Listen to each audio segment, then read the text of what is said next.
আজিকালি বহু কম বয়সতেই বহু লোকে চুলি পকাৰ সমস্যাৰ সন্মুখীন হয়। কিন্তু আপুনি জানেনে, ঘৰতে উপলব্ধ কিছুমান সামগ্ৰী ব্যৱহাৰ কৰি আপুনি আপোনাৰ চুলিকোছা কিচকিচিয়া কলা কৰি ৰাখিব পাৰে। চুলি পকা ঢাকিবলৈ অধিকাংশ লোকেই বজাৰত উপলব্ধ কিছুমান ৰং ব্যৱহাৰ কৰে। কিন্তু এই ৰঙে আপোনাৰ চুলিকোছাৰ প্ৰাকৃতিক ধুনীয়াটো বেয়া কৰাৰ লগতে চুলি সৰাৰ সমস্যাই দেখা দিয়ে। আজি জানি লওক কি ঘৰুৱা উপায়েৰে আপুনি আপোনাৰ চুলিকোছা কলা কৰি ৰাখিব পাৰে।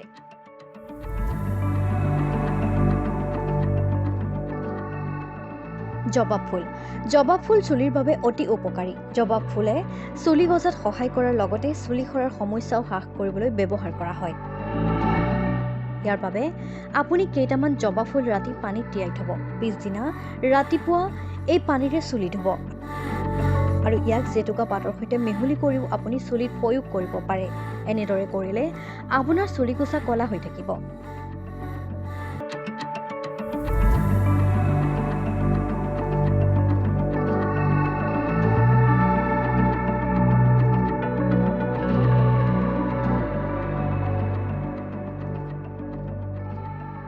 নাৰিকল তেল। যদি চুলিত নাৰিকল তেল সঠিকভাৱে প্ৰয়োগ কৰে, পকা চুলিৰ সমস্যা আঁতৰ হয়।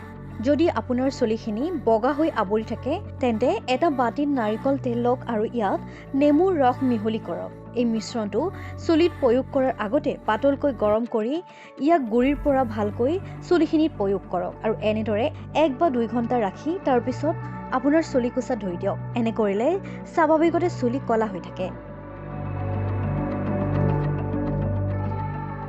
জেতুকা পাত। চুলিত জেতুকা পাত প্ৰয়োগ কৰাৰ ফলত চুলিৰ ৰং কলা নহয়, ৰঙা হৈ থাকে। কিন্তু যদি চুলিত সঠিকভাৱে ব্যৱহাৰ কৰে, তেন্তে চুলি পকা নাইকিয়া হৈ কলা চুলি গজে। ইয়াৰ বাবে আপুনি জেতুকা পাত পিচি এটা পেষ্ট তৈয়াৰ কৰিব পাৰে। এই পেষ্টটো 1-2 ঘণ্টা ৰাখি চুলিখিনি ধুই দিলে তেতিয়া আপোনাৰ চাব এনেদৰে আপোনাৰ চুলি দীৰ্ঘদিন ধৰি কলা হৈ থাকিব।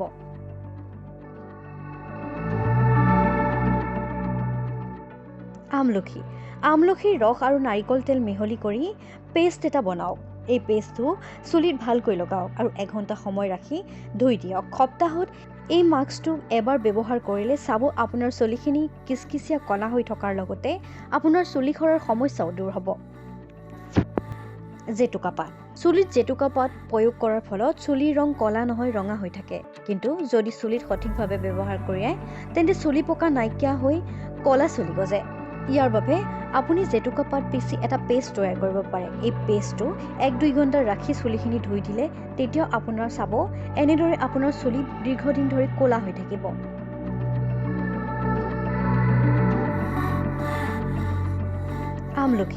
আমলখিৰ ৰস আৰু নাৰিকল তেল মিহলি কৰি পেষ্ট এটা বনাওক। এই পেষ্টটো চুলিত ভালকৈ লগাওক আৰু 1 ঘণ্টা সময় ৰাখি ধুই দিয়ক। সপ্তাহত এই মাস্কটো এবাৰ ব্যৱহাৰ কৰিলে চাব আপোনাৰ চুলিখিনি কিচকিচিয়া কলা হৈ থকাৰ লগতে আপোনাৰ চুলি সৰাৰ সমস্যাও দূৰ হ'ব।